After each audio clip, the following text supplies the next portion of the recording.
So we were fortunate for a long time in getting some candidates who I think Republicans were unwilling to vote for. Republicans for Kostmayer were very important.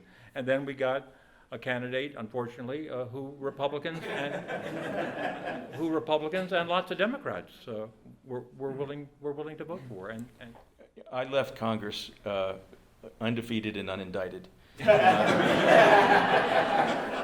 So it was voluntary. It was in the end of after 12 years, and I did that I was sort of recruited to be the president and CEO of a thing called the Biotechnology Innovation Organization, which is a trade association.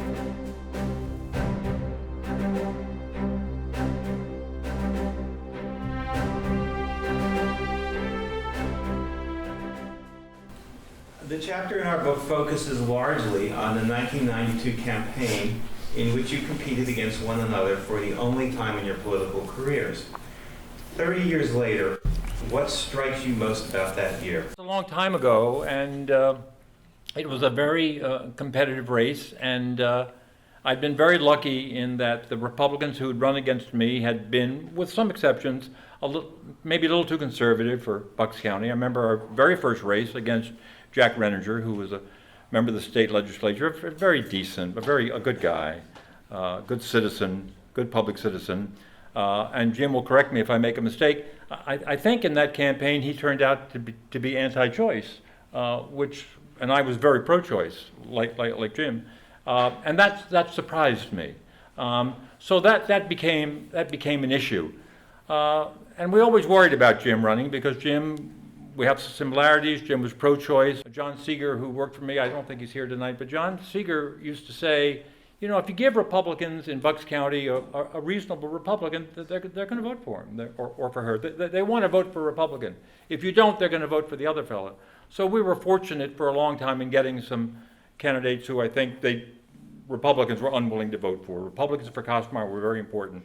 And then we got a candidate, unfortunately, who Republicans and lots of Democrats were willing to vote for, and they did. And not surprised. I don't think anybody was surprised at the outcome of that election. So I wasn't at all sure that I was going to win, and my first introduction to Peter was in 1976 when I was the 25-year-old campaign manager for Jack Renninger. I had worked for him and dated his daughter for a while, and so along comes Peter, and Jack Renninger had been in the State House for 12 years. I think everyone expected that he would win that race. Peter was, 29 or something? Yeah. And one of the things I admire about Peter is I was 29 when I got elected to the State House in 1980, and people, one person said to me, why do you take baby steps? You're in the State House, then you go to State Senate, then you go to Congress. And this guy just decides, I'm 29 years old, I think I'll run for Congress, which was bold. And so I found out in 1976, for starters, what a good candidate and good politician he was. Smart, attractive, articulate, tough, and he beat us. It was also a pretty bad year for Republicans because it was 1976 was right after Watergate, and it was it's when Carter beat Ford. But I wouldn't have won if Bob Graham hadn't been in the race. Those votes, I think he got about 3,200 votes or something. I don't remember. They would have gone to you. Right. And that's why you were so sweet to him the whole time. He was a wonderful person, Bob Graham. After every debate, it would be Peter and Bob Graham. That's right. Scheming about how they could collectively beat Renninger, which they did. Well, we assumed that Jack Renninger was going to win, and Jack assumed he was going to win, which is, I think, probably a mistake on his part. Whenever you assume you're going to win, probably a mistake. So we would kid him. And try to be, we had nothing to do. I didn't have a job. I was 29. I was running for Congress. It didn't make any difference. So we had a lot of fun. But I clearly would not have won if he hadn't been in the race. I think the margin in that race, 76, was like 1,326 votes. 1,312, but who's counting? All right. And the fact of the matter is that I couldn't get Jack Renninger out of his law office to campaign. And everybody was saying, Peter Kostmayer's knocking on every door in the county, and Peter Kostmayer's doing this, and he's there and that. So all of which goes to say why I viewed Peter as a very formidable opponent. It's probably why I didn't run any sooner than I did. Our real choice that we used to talk about is the worst possible candidate, pro-choice Republican woman. Second, pro-choice Republican, because when we lose all those moderate Republicans in Salisbury and Buckingham and Central Bucks County, and I think that's what happened. And so when I decided to do it, and it was actually Bush 41 was at sky high in the polls after the Iraq War, and I thought I'll ride this wave into Congress, and then Clinton carried the district. President Kennedy said once that the presidency is not a normal object of ambition. Yes. And wanting to serve in Congress, it's not the same, obviously, but it's not a normal object of ambition. Most people don't want to do it.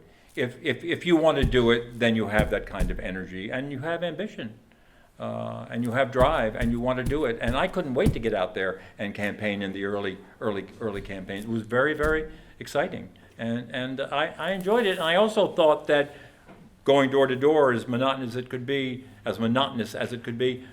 was an important thing to do. You got to, I remember being in Levittown, knocking on the door. I could see somebody in a hospital bed. You could see people are suffering. They need help. That's important, I think. All that stuff. So after the primary was over, I called my pollster, and we did a poll, and I called my pollster and I said, "How am I doing?" Because I was like at 20% against you when he started the race, and he said, "Well, you're up to 25." And I said, "Shit." And so I called. I said, "I'm going to be at every shopping center there is in this district from now on." And so I just went right to the shopping center. I happened to be in Langhorne. Just started handing out literature, and that's what it took. I mean, it was winning that race was the most difficult thing I think I'd ever done, because it was so grueling. I mean, you and I were both out campaigning. I mean, it got to the point where we're like, where can we go at 2 o'clock in the morning after the bars close? There's an all-night bowling alley we can go there. And so, But you won you cleaned my clock. You won by 16,000 votes. You won a substantial. It wasn't a close race. It was a very substantial victory. And I will also say something else. I think I've been involved between primaries and generals in 33 or 34 elections. In only one did my opponent call me on election night and congratulate me, and it was this guy. Well, that's important.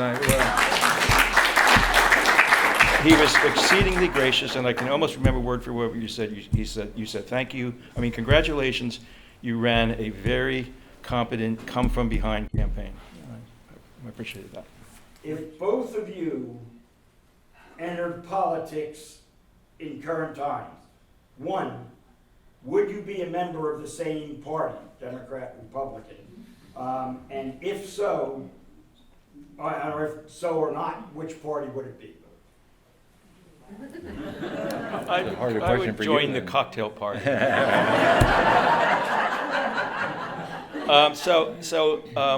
I remain a registered Republican. Having said that, and I have not left the party, but as is trite to say, the party left me a long time ago. The Republican Party just is not what it used to be, and what I think it should be. I think the Republican Party used to stand for things like maximum individual liberty, maximum individual accountability. Let's not waste taxpayers' dollars. Let's not do confiscatory taxing. Let's support free enterprise, strong national defense. Now the Republican Party has gone completely insane as far as I'm concerned. It has, it's running on fabricated social issues all of the time, divisive issues.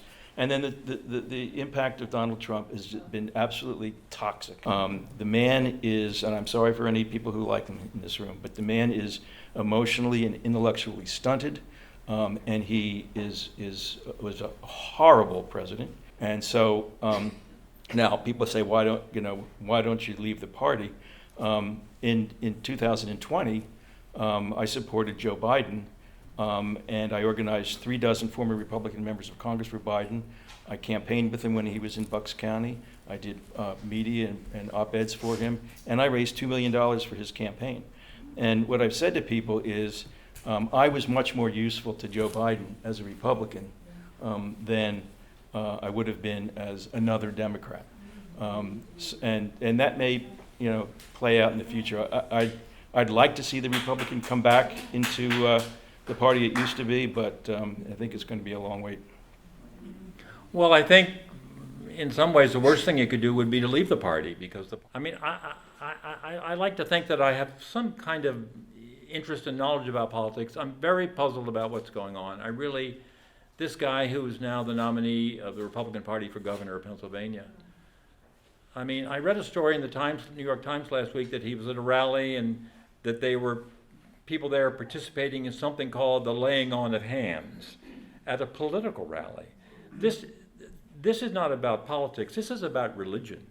And the intersection of religion and politics is a very dangerous place to be. Because there's no discourse. There's no, well, you want to spend 100 million, I want to spend 150. Let's go for 75. We can work it out, make a deal. It doesn't work that way. You're either with God or you're with Satan. And that's very, very dangerous. And I don't know how, in that context, you make things work. I don't know how you sit down and say, let's make this work. I don't know how you do it. It becomes impossible. And they become conflated. So I think it's really terrifying. I mean, I presume he can't be elected, but I said to everybody, my brother called me election night 2016, I said, the American people are not going to elect Donald Trump. I mean, he's a carnival barker. He's a pathological narcissist. He's indifferent to the welfare even of his own family. He's a horrible human being. As you said in the book, he's the worst person who's ever lived. My brother called me back about 11:30. He said, well, smart ass. So maybe I'm wrong, but it's very, very poisonous and very, very distressing. And how comfortable would you be in today's Democratic Party? Well, I would be comfortable in today's Democratic Party. I mean, I'm torn. I can say things. I'm not running. I'm very liberal, and I'm very impressed with some of the new young people in the Democratic Party who are saying things that are probably a little too liberal for me. But I think we need basic change in the country, and I think I think the problem of race is central in this country and remains central. And I don't think the American people are prepared to acknowledge that.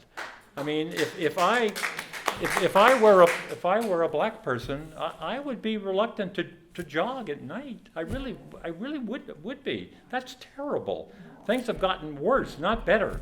But this is the problem with those people in the Democratic Party who I admire is they can't win an election. And if you can't win an election, what's the point? They're turning people off. So I'm in favor of winning elections. Given the divisiveness that dominates politics in current times, particularly in Washington, and the refusal of the two parties to cross the aisle and work out compromises, would either of you even have an interest in serving in Congress today?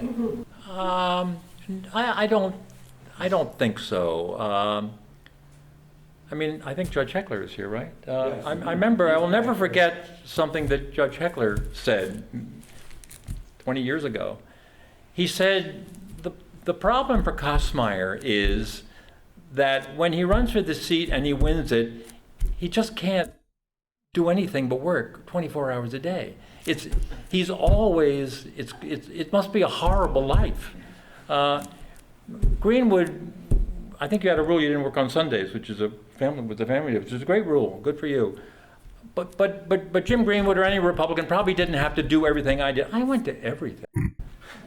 I mean, I went to everything. I was everywhere. And the worst of it is that I had to do it because he had done it. It's great being on a subcommittee and writing legislation, being involved in Washington. Door knocking 10 hours a day, it's not that interesting. Meeting with all these groups, you're not that interesting, and you can get tired of it. And it was great because we used to have an airline called Ransom Airlines in Trenton. I could drive to Trenton, hop on the plane, fly to Washington, so it was convenient. But it just never stopped. And I remember once Elisa Sokolis, who I thought was going to be here, but maybe is she here? My scheduler in Washington.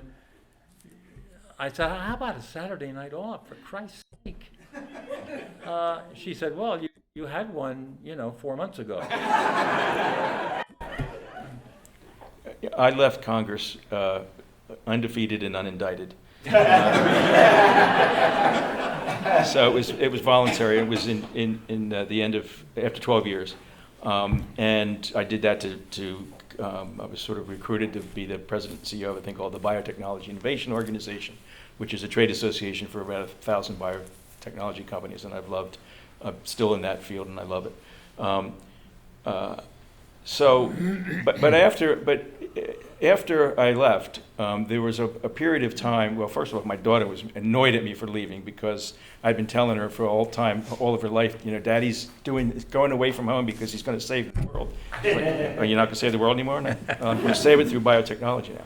But there were plenty of times when I'd be in my condo in Washington, watching the debate on the Senate floor and thinking I should be there. I should be there. Now, would I run for Congress now? I would run for the hills before I would run for Congress.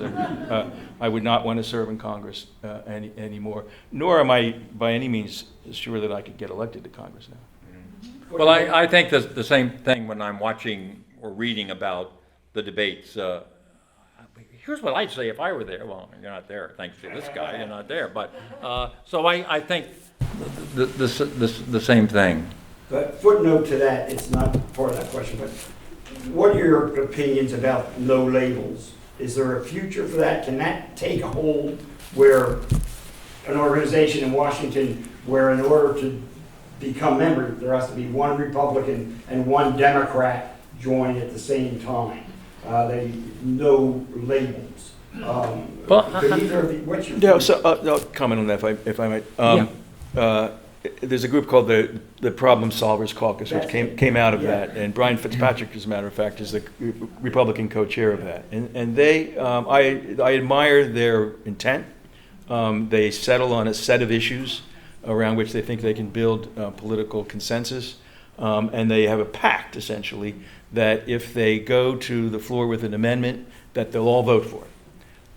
And so that is potentially the foundation, but the problem, you can't just repair the Congress without figuring out what's going on with the American people that is sustaining this kind of behavior in Washington, because it is a reflection of the public. And a lot of very smart people are trying to figure out, what's going on here. Why is it that so many people in America felt so unrepresented or unheard, unlistened to by what they would call the elites of both parties, and Trump, for all his frailties, which are gross, just I think by nature understood that he could scoop those people up, and they are his devotees now, and how it's almost it's like a cult. It's a cult following now, and it's not based on knowledge. It's not based on an understanding of the issues or willingness to think about the issues. It's just whatever Donald Trump says must be right, and it feeds into their. And this last thing I'll say on this is, the young, non-college educated white guys are the basis of Trump's support, and I think a lot of them. My analysis of them was they're not doing as well financially as they had hoped to for themselves and their families. And they consciously or unconsciously feel bad about that. And along comes Kostmayer, excuse me. I get you and Trump confused all the time. We're so much alike. Along comes Trump and says, it's not your fault. It's the Mexicans, it's the Congress, it's somebody else, it's big business, whatever it is. And they go, yeah, and that made them feel great. It's not my fault, and that's one of the reasons they so blindly follow him. But I think Jim has hit the nail on the head, and I don't know the answer to this question. Richard Nixon said at one point, about 30% of the American people are crazy. I'm guessing that's a little low, higher. But I think Jim hit the nail on the head when he said the problem is with the American people, and that is the problem. Folks in Congress, wrongly or rightly, represent their constituents. They do I cast some votes I didn't want to cast. on issues of steel, on protectionism, which I can say now, I knew they were wrong. It was a big mistake, although now those views are probably more popular. So sometimes you have to do that. There were votes I just couldn't cast that I thought could cost me the election. I could not vote for an amendment to the United States Constitution to ban flag burning. I did. Well, I couldn't do that. Well, now, so you see, we do have some differences. So I think the key is what, and I don't know the answer to this, what is the matter? How could 40% of the people in this county, and I think with one area I might disagree and I might be wrong, they weren't all uneducated white college men. Some of them were educated, middle class plus people in central Bucks County. How about them? What's going on with them? So, and I don't know the answer. I've talked to people who are for Trump. I don't understand it. I've talked to people who say, "Oh, Trump's, he's a clown, he's disgusting and all that, but, he's going to lower our taxes." Well, item number one, any of the Republicans who ran for president in 2016 would have lowered the taxes. Because the Republicans had just, in Congress, they had the bill written, they were just waiting for And any Democrat would have raised your taxes. Right, So. of course. But I would say to them, so is you're lowering your taxes somewhat, is that worth what this man is doing to the body politic of this nation? The example he's making for our children, the example he's making for the world, is that worth, whatever you're saving in your tax bill? I can't believe it. But given the outcome of yesterday's Pennsylvania primary, how do you size up the chances of the nominees of each party to capture the U.S. Senate and gubernatorial elections? Well, I would say, first on the gubernatorial race, this guy Mastriano is a dangerous guy. As we mentioned, the fact that he doesn't have the slightest idea of what separation of church and state means, and the First Amendment means at all. Worse than that, he's of course one of the worst deniers of the Biden election. He was in Washington at the Capitol on January the 6th, took buses of people down there, and tried everything humanly possible to reverse this election. And I just read a great piece in the New York Times this afternoon. Don't worry so much about that. Worry what he would do as governor to make sure that if the next election is close, that he will make certain that the Republican candidate will win if it's within any kind of reach. So he is a dangerous guy. Now, I think Shapiro will prevail. Shapiro, first off, had no primary opposition, so he didn't have to spend money, didn't have any fraction within his party, and he's a highly regarded public servant. I think he'll be fine. I think that the Republicans shot themselves in the head when they nominated this guy, this Mastriano guy. So I'm less worried about the outcome of that. On the Senate race, first, whether it's Oz and McCormick, each of them have turned themselves into people they aren't. And Peter said that you have to do things in politics, but not those kinds of things. I mean, for a guy like McCormick, who's a smart guy, to spend if you saw his commercials, he's always walking around with a gun, sitting next to some woman with a gun, or a bunch of motorcyclists. And his dog has a gun. Right. Motorcyclists for Trump. Just trying to go, as close to Trump and as far to the right as possibly could, and that's destructive of the soul, and the same of Oz. He in fact, McCormick pointed out all of the ways in which he took somewhat liberal positions over the time, but he's a phony. It's going to happen. Oz, Dr. Oz, seems more liberal than I thought he was. I've read some things he said about abortion, about the electrical impulse of a fetus versus a heartbeat. Sound kind of reasonable to me. He's a doctor, right? How bad can he be? Well, do what you have to do in politics, I guess. So I don't know. But I think Fetterman's going to have a tough time. It's going to be a Republican year. It always is in the midterm. It always is the party outside of the White House. And the interesting thing about Fetterman is he's so odd looking. He's 6'9", bald with this, goatee thing. He wears hoodies. He doesn't smile. And his colleagues in the state Senate, where he's president pro tem, says not one Democratic state senator served them for all these years, endorsed him. And the reason wasn't that they didn't like him. They said, he never asked us. So I like Brian Fitzpatrick. I think he's a nice guy. I supported him in the beginning. I had a fundraiser for him. We agreed to disagree on the choice issue. I think he's tried quite hard to hew to the center on a number of issues. I think some people thought he should have voted for impeachment. And I frankly, I don't know anything about the woman who's running against him. But I think it'll probably be a pretty close race. Well, nobody likes taking PAC money. I mean, I remember I didn't want to take it, and I would meet with the staff, and they'd say, oh, no, start with the PAC stuff, okay? Because we're taking PAC money, so. And of course, that was because of TV in '76, and I think in '76 and '78, we didn't have any television in this congressional campaign.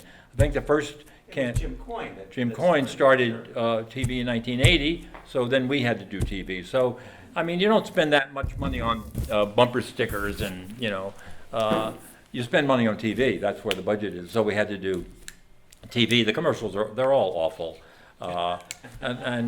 Speaking of things we're ashamed of, we ran a commercial against the late Ed Howard, who I was really worried about because he was a very well respected, good guy. I had voted as a Democrat, I had voted for Ed Howard for state senator against the Democrats because there are always some, anti-choice guy from Bristol, who weighed 500 pounds. I voted for Ed Howard. But you get a, Jim will probably correct me, but you get a certain amount of money for a car when you're a state senator, $200, whatever. I remember the ad, the Mercedes ad. Yeah, and so Ed Howard did this. He got a state car, and that was fine. Then he, I guess, took his own money and added to that. So we had a Mercedes. We ran an ad that implied incorrectly that he was using the state money for the Mercedes, which he was, but he added his own money. And we had the Janis Joplin song playing in the background. And I said to the guy who did the ad, I said, it's not really honest. Not really, we want your opinion, we'll give it to you. We ran the ad. And his campaign, and I've never really understood, his campaign just completely fell apart, and he was a really serious threat. I was his campaign chairman. Were you really? Well, that explains it. But I wanted to tank him so I could come in later. Well, I'll just tell one little story, if I can, which illustrates your point. After I left Congress, my mother got very, very sick. She died of a neurological disease, ALS. And I got a note one day from Jim. I was out of Congress, no need for him to be concerned about me, or handwritten note saying that he was working very diligently, as he was, on stem cell research to deal with people with neurological disease. Personal handwritten note saying, I just wanted you to know I'm doing this and hope your mom gets better. But just the key is just be decent to people, Just be decent and treat people decently, and chances are they'll treat you decently too. The point that I want to say before we open it up to the floor is, in the last 15 minutes, you have got, as I feel, like if there's anywhere in the United States that people represent what government should be, it's sitting right now.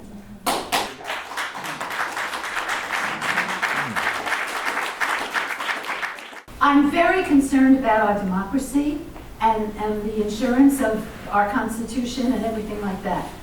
What can we do to ensure that people like Trump never hold office again?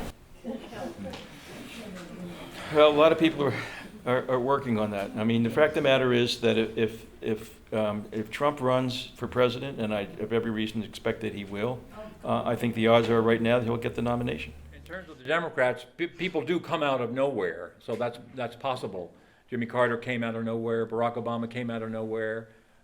Abraham Lincoln came out of nowhere. But you asked a question about what can be done, and I don't have an answer because, as Jim said, I go back to something Jim said a while ago. The problem is the American people, or a substantial number of the American people. Trump you can deal with. How do you deal with people who how can it be? How can it be that a majority of registered Republicans believe that Biden didn't win? How is that possible? What could they be thinking? What's going on? And I don't know the answer. Problem, you have to get rid of the Electoral College, in my opinion, should be abolished. Whoever gets the most votes wins, not electoral votes, but popular votes. But that's not going to happen. You've been wonderful. Thank you, and thank you for